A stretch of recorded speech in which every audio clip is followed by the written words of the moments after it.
Hey everybody, Travis here from Figure Out and Find Out, and it is December 5th, I believe, and we are well into the dormancy season of deciduous plants and shit like that, including figs, so there's not a whole lot to update here. Now, that's not to say that there's nothing, because there's what I'm about to show you, and there's also... I'm not slick enough to edit stuff together, so I'll make it a second video someday when I feel like fucking with it. But my Black Italian propagation attempts are kicking ass and taking names out in the greenhouse. Most of them, all but two, were started on my, well, they were fig pops, modified fig pops, and then they were put in small pots, which you'll see in the video, because the next, when I do an update, it'll probably be an up potting of those. But they were potted. Hell, I might have even done a video of that. But anyway, they were potted in those little pots about yay big around and so tall, and had two Italian method propagation attempts, one of which started sprouting green growth back in the summer. So that's good. We know that one's going. And almost all of the little ones have green growth and are looking really good. The other Italian method propagation, hadn't seen any green growth on it, like well after the other one had produced it. So I eased the stick out of the dirt, and it actually had a couple of roots on it. Progress. So I put it back in the dirt, and I'm keeping it moisturized, and it's going to do something by spring, or it's not. Now, that'll be another video, but just a quick update on all the fig stuff that, if you've been following along, what we're up to. So I'm out here in what we call variously the art room or the maker room, since we end up doing more than just art out here. My youngest boy moved to Pennsylvania, live with his mama and be closer to his girlfriend. So his old bedroom is now our maker space. And you can see we keep our jars and canned stuff. And I don't think you can see that. Nope, that's not it. Pressure cooker right there, I think. Big ass pressure canner, and mostly Heather's art supplies are on these shelves here behind me and around the room. But the reason I'm out here is I'm fucking with a project of mine. For those of you who maybe have been watching the channel, you know that we ended up with access, I think we talked about this, to, well, the Black Italian we're crazy about. Best preserves we've ever had. Sorry. Closing my toolbox. The second best preserves we've ever had come from another unidentified, unknown tree that's at a little Episcopal church where we play their farmers market once a month through the warm weather. And given to understand that the church is going to be sold within the next handful of years, and I don't want to lose access to those figs, so needless to say, we're going to do some air layers. Might even swing by on the way to band practice tonight and take the shears and take a couple of sticks to do Italian method and see what that does out in the greenhouse until spring. Maybe, maybe not. I haven't decided. But what I am definitely doing, now you've seen from the videos that I've posted that I have had successes with air layering before. Let me get my glasses on so I can see y'all. There we go. And if it looks like I'm looking beside you, it's because my lens is right there, but the image is right there. And in my head, I'm looking at you where my face is when I really need to be there, but that's kind of awkward. But fuck it, let's try that. But yeah, you know, air layering works, or I know air layering works, and y'all know that I know air layering works, and we all know that I can make air layering work, and I will take some normal sized air layers from that tree because I know they work, and as a fail safe for this thing that's about to come into the frame here. So normal air layering, we'll do all that, scored bark, rooting hormone, all that. But that, I've seen little bitty cuttings. I mean, I've seen in videos where little bitty cuttings, no bigger than this sometimes, have started bearing fruit like the first year they're potted. And I don't know what the hell them people are doing, but that has not been my experience in anything I've propagated. So, partly to try and bypass the several years, 1 to 3 to 5 years, one has to wait for a baby fig to start really producing a lot of fruit. I'm going to try to bypass that shit by taking a small tree-sized air layer. And this was just an idea that I had. And I started doing it, I mean, in the hopes that it works. Certainly, I didn't do all of this just to say I did it. I hope it works, but I did enjoy the doing of the thing too. I do like working with my hands. I like making things. I like designing things and making the things that I design. And I like it best of all when the things that I make and or design and make work. That pleases me. I've been watching a lot of Adam Savage lately. His channel Tested, I believe it is. And he talks about the endorphin rush that he gets from some of the stuff he does in his makerspace. And I would not have used those words prior to watching him, but that actually makes a lot of sense because that's what it is. And so in addition to chasing tasty figs that I don't want to lose access to because I like making them into preserves, and in addition to the endorphin rush that I get from making stuff with my hands, well, I feel like I've lost my train of thought here, but I made this thing, and it's weird and silly and over the top. I'm a Kilgore. What do you expect? You know what? Let me do this. Yeah, you can see part of that. What is this goofy bastard got now? Just wait.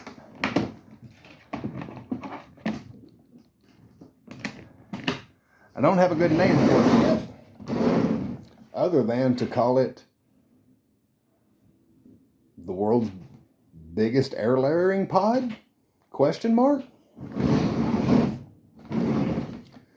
Bubba's big ass air layering pod? And you're thinking, Travis, that's a kitty litter bucket. Well, it used to be 2 kitty litter buckets. But as you can see, I have taken a hole saw, a 2-inch hole saw that actually came with a new door lock, and for popping holes to put a door and a knob and lock in a door. So 2-inch hole saw is the biggest hole saw I had. Make a perfectly round hole. I popped 2 2-inch holes in the center of each end and cut that sumbitch in half diagonally, as you can see. And then I put hinges and latches on this motherfucker. Now, y'all have probably seen store-bought air layer pods. You know, they're designed to clamshell, fold over, open, close, nice and easy. So with that in mind, coupled with my desire to not spend years waiting on figs, couple with Kilgore, bigger is better, anything worth doing is worth overdoing. Put all that together. And so I took this, the first one, 5.3 gallon Tidy Cats kitty litter bucket. Ooh, looky there. Clear plastic windows. For monitoring root development. Oh, isn't that cool? And ta-da! Now, it's kind of a mess. The camera up here. It's kind of a mess because a lot of this has been designing and doing and figuring out on the fly. If I end up doing any more of these, they will, of course, be neater, both in design and execution. Having done one, also, if I do them again, I'm not going to use a square bucket. I used this because it was handy. New buckets are cheap up at Lowe's or Ace Hardware. I think it's what, $7 for a bucket and a lid, something like that, under $10. I mean, it's cheap and would have been easier to work with. But part of my chasing endorphin rush thing, I wanted to see if I could do it with what I had here. So I cut it in half using my oscillating tool, which in retrospect, well, actually I take that back. A plastic bucket from your hardware store is thicker and probably can't work. I later found out that a box cutter, if you're careful, will cut really clean lines and doesn't have to be burred anywhere near as much. God, the hand filing and fucking sanding I did on this shit to get these edges. Not because it mattered, but because it's the thing I'm doing and I like it to be done right. Especially it's something, because it's something that I want to do. I'm not doing this for a job to make some other fuckface rich. I'm doing this to make this fuckface happy. So, I wanted it to be, it's not as slick as I could have made it. That would have been absurd. But more absurd than it already is. But anyway, so yeah, I made a clamshell that will hold 5.3 gallons of damp substrate minus whatever is lost through the volume of 2 inches by, 2-inch cylinder by whatever that comes out to. Now, I could have left it right here. I could have made the clamshell. I mean, I literally could have cut the sumbitch in half and used big zip ties and put it in place. Or bungee cords or rope or some shit. But it seemed like it would be fun to try and put hinges and latches on it. Well, having done that, of course, I had to put viewing windows in here so you can monitor root growth without having to, open the clamshell to look. And a lot of the commercial clamshells are clear. So, you'll put it on and then cover it with something, because I have found that roots in air layer, things like that, really don't like light. So, a clear little spherical clamshell the size of my fist, you can put a piece of tinfoil over it, or a towel, or a bandana, or something, just anything to keep the light off of it. And, it's easy to check on root progress, because you just take the towel off, or the bandana, or whatever what you use, the tinfoil, and check to see if the roots are visible yet. Well, this is not clear, nor are 5-gallon buckets typically clear, so that's not an issue. So, cannibalize some plastic from some old Tupperware totes that we have laying around, kind of taking up space, and cut out some windows, Gorilla glued them inside, augmented with hot glue to make sure I got all the spaces filled. Now, having done that, I could have wrapped a towel around this. Not a bandana or tinfoil. That would have been more absurd than this already is. Could have done that. Could have left it there. But we have a cat, and we have multiple empty kitty litter buckets floating around at any given time. So, decided to add gull wing, I guess would be what you, because think about it, it looks like the doors on Doc Brown's DeLorean, and I believe that's called gull wing design. So I added this gull wing, this pair of gull wing light covers. And I may still tighten up. You see, it's hard to get it where the camera can see it. There's a little bit more of a gap. Yeah, there we go. Here. Than I really want. And I can tighten that up. I could take these loose and slice 1/4 inch off of this, 3/8, and then repop for the screws and run them back in. I may not. It probably blocks enough light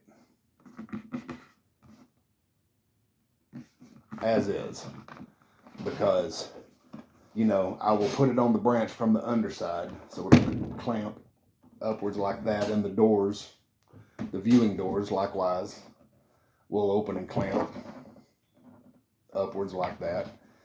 And where the tree is, this side, the looser side, well, the whole thing, it's a big damn tree. It's 25, 30 feet tall and probably 20, 25 feet in diameter. So, I mean, you can hide within the thing. That's actually where this idea came from, because, you know, Heather and I have harvested figs from there this past summer, and I mean, it's shaded under there. You're under God only knows how many thousands of fig leaves. So this is probably enough light cover, even that part right there that's not quite as tight as I would like it. I've got a while before spring comes, so I'm, you know, I may get bored one day and come out here and just zip with the box cutter, zip, zip with the screw or with the drill, pop the screws in, and those sounds and everything, zip, zip. I may tighten that up, I may not. But even if I tighten it up, I believe that's pretty much the end of it. It has been a lot of fun fucking with this thing. I really have enjoyed, you know, having a design idea in mind, you know, giant clamshell thing. You know it needs hinges and some way to keep it shut, but then you dig in and sort of engineer on the fly and figure stuff out. I worked for 23 years in a factory, in a machine shop, and I'm no kind of machinist badass. I'm not a machinist at all. I ran a damn CNC machine. I knew how to put shit on the table and hit the start button. But even still, I mean, there was stuff where I had to be real careful with my setup, and you're holding tolerances to within however many thousandths of an inch and all that shit. And this ain't that.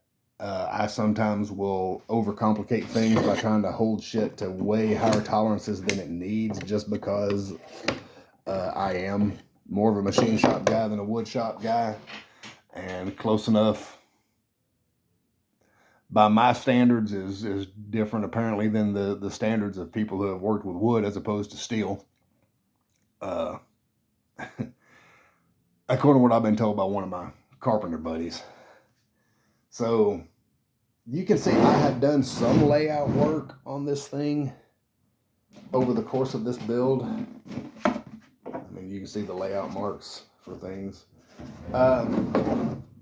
But honestly, most of that was just to get things where I want them without actually sitting down and sweating, getting it to within a 1/16 of a fucking inch or some kind of shit like that. And some of it was done without any layout at all. Just literally eyeball it and make it work.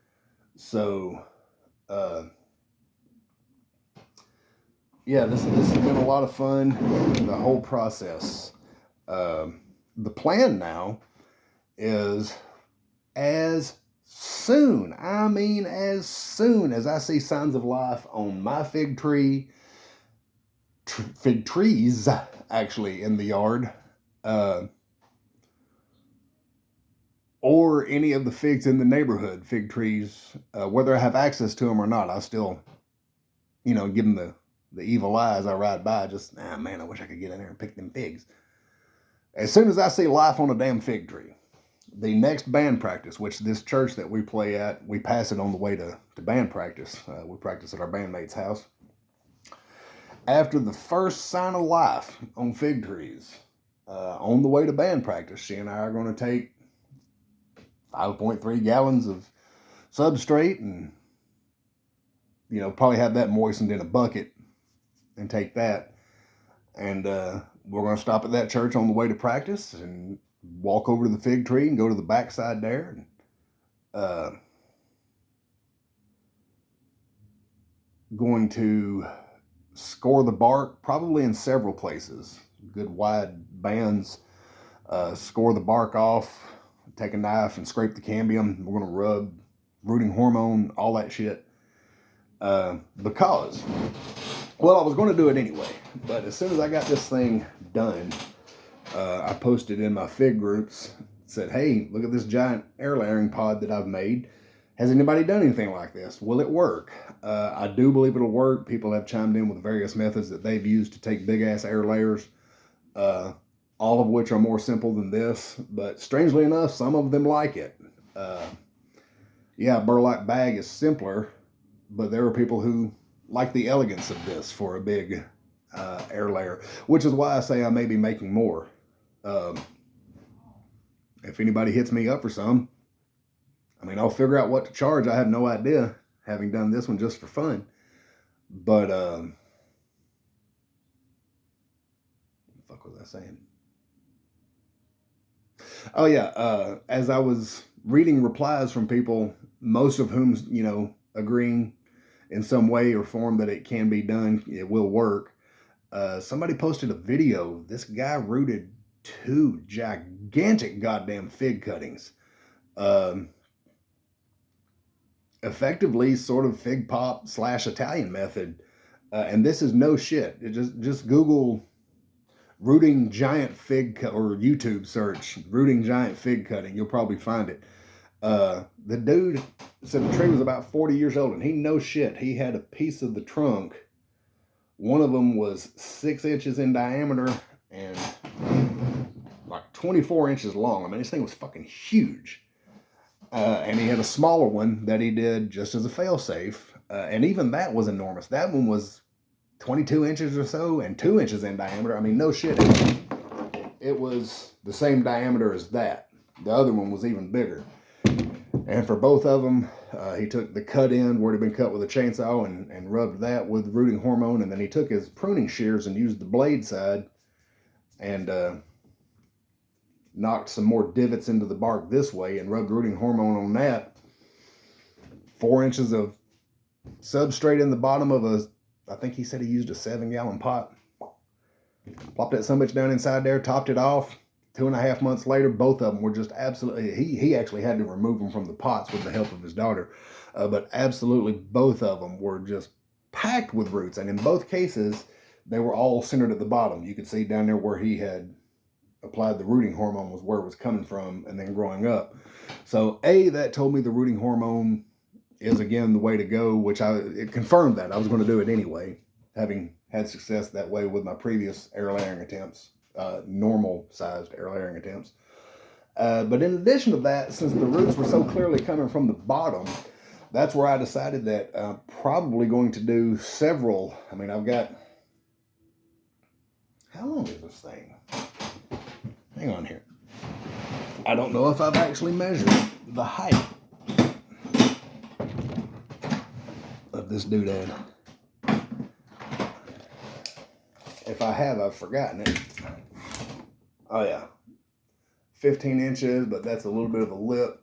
So probably 14.25.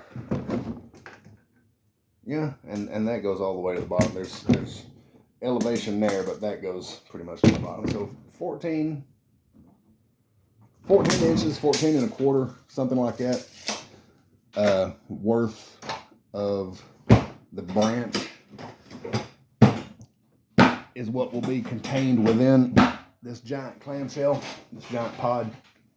So in that 14 inches, I'm going to do at least 3,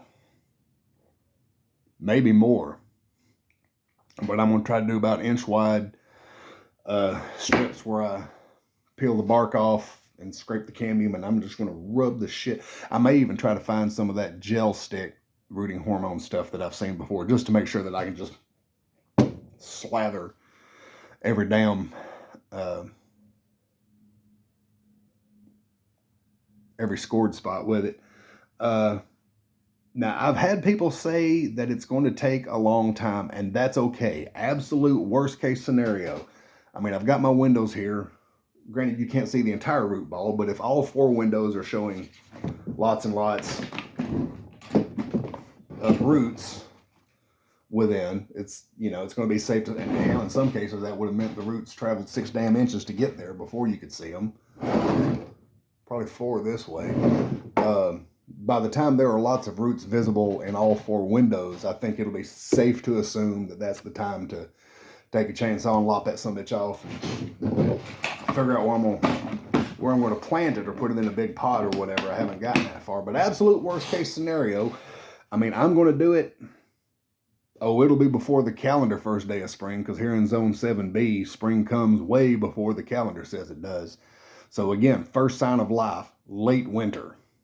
It'll be probably a couple of weeks before, hell, if I remember correctly, it might be about a month before the actual start of spring by the calendar. So anyway, as soon as there's the sign of spring-like activity in the trees, I'm going to install this thing, and we practice twice a week, typically with our bandmates. So I pass that church twice a week, typically. So once a week, fuck it, twice a week. If I've got time and inclination, I'll stop and, you know, check on it. And as soon as I think there's enough roots, I'll pop it off. Hopefully it'll, if it does it in 2.5 months like that guy did in that video, I should be able to get it probably in the ground, or at least in a gigantic pot, 10-gallon pot, something, you know, to get it through the winter. Actually, I may put it in a pot so that it can live in the greenhouse through the winter. I'll burn that bridge when I get there. But absolute worst case scenario, let me back up. So that guy had a piece of log, and we'll use the small one because it's closest in dimensions to this. And in 2.5 months, the pot that he put it in, which looked to be about 3 gallons for the small one, was absolutely fucking loaded with roots. And that's on a separated piece of trunk. This is an air layer. So in addition to what he had going for him, which is scored bark and rooting hormone, this will be attached to a living, thriving, healthy-ass tree. So I don't think it's going to take 2.5 months for this thing to develop enough roots for me to pop it off and bring it home. And bet your sweet asses, barring anything unforeseen, there will be videos both of the installation of this, probably some progress videos as things go on. There will definitely be a video of when I take the chainsaw and cut it off the mother tree. So expect all that shit, especially if it works. Actually, only if it works.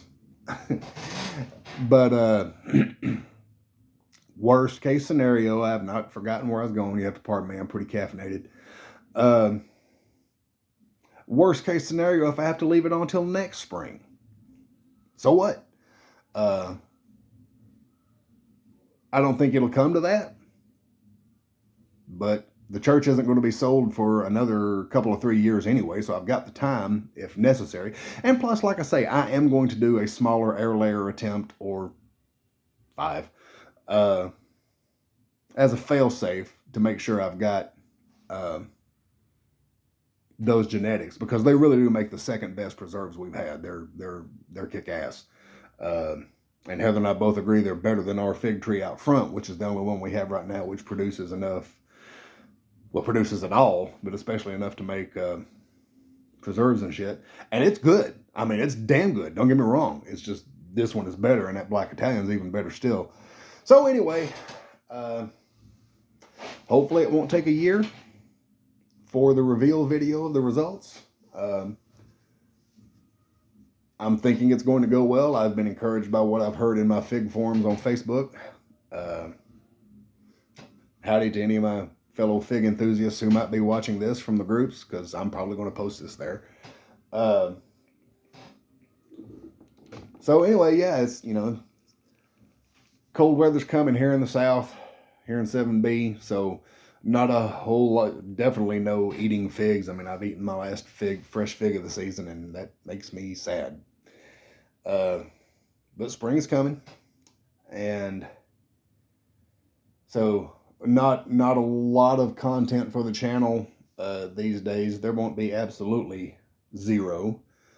Like I say, the next, it's raining like a cow pissing on a flat rock, and it's supposed to all week, but the next decent warm dry day, which here in 7B we have warm days through most of the winter, at least in midday. I may up pot some of those. You know what, fuck it, let's go for a walk.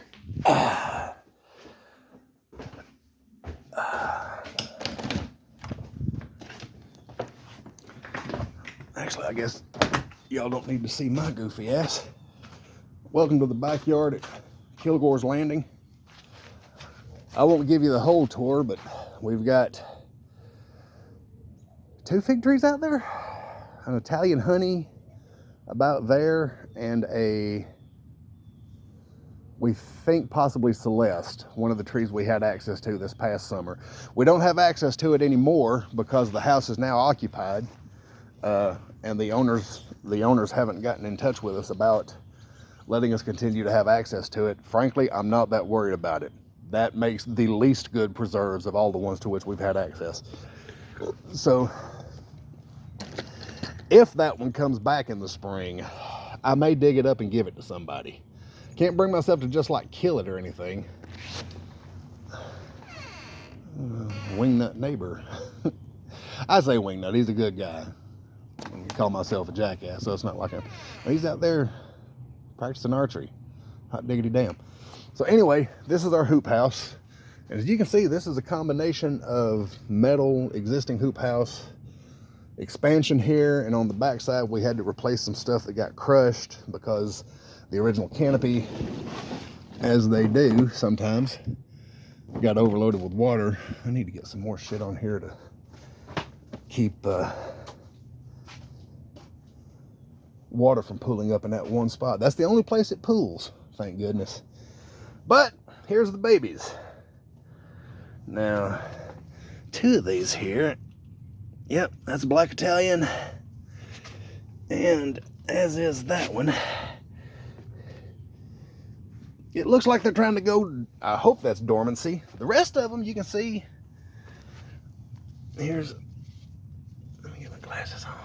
Yeah, that's not fig growth. I'm not worried about that. This one we hope is alive. This one we know is alive and doing well. One of these is that, yeah, it's the mystery Bosnian. I call it Bosnian because it was given to me by a very, very nice Bosnian lady. So yeah, there's the babies as of right now. We got 1, 2, 3, 4, 5 currently viable propagation attempts. Really excited about the the Italian method there, because it's the largest and hopefully will produce fruit the soonest. I don't know what that is. Now, you know, I said my spiel about not seeing anything produce fruit early. Watch that motherfucker make me out a liar. So anyway, we'll probably still do an up potting video for those the next non-dreary day. But oh, check this out. I made that door with my wife's help. Isn't that cool? Door frame, whole 9 yards. Another project for a nice day. May wait till spring, but will be to make one for the back of the hoop house. So during the warm weather, we can open them both up and get some airflow through there. Come on now. I built that whole door out of reclaimed pallets. Now the hardware, the hinges and handle and shit like that, obviously we got it at the hardware store. But all the wood is reclaimed from pallets. One 2x4 left over from a previous build here. And the metal shit that gives the door its shape actually came from my stepson's daybed, his futon thingy that crapped out on us. So, where are we here? Oh yeah, we're past the 30-minute mark. I'm gonna wrap this one up. I mean, fuck it. Let's end it with a last view at the Bubba Pod 5000, or ever what the fuck I end up calling it.